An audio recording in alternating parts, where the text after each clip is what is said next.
ગુજરાતમાં આગામી 7 દિવસ હવામાન વિભાગ દ્વારા સામાન્યથી મધ્યમ વરસાદની આગાહી કરવામાં આવી છે।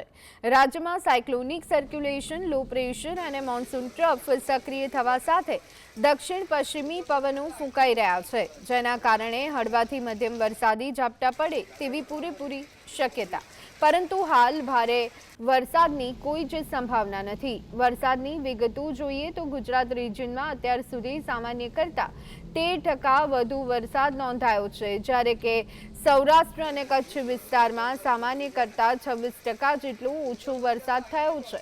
આમ સમગ્ર રાજ્યમાં સરેરાશ સામાન્ય કરતાં 4% વરસાદની ઘટ જોવા મળી રહી છે।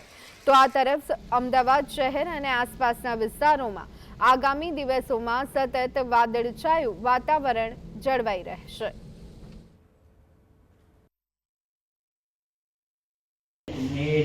जो संभावना है अगले 7 दिन तक पूरे गुजरात में, जो गुजरात रीजन में थोड़ा सा ज़्यादा है, सौराष्ट्र तक में थोड़ा कम है, तो आइसोलेटेड से स्कैटर्ड एक्टिविटी की उम्मीद कर सकते हैं अगले 7 दिन।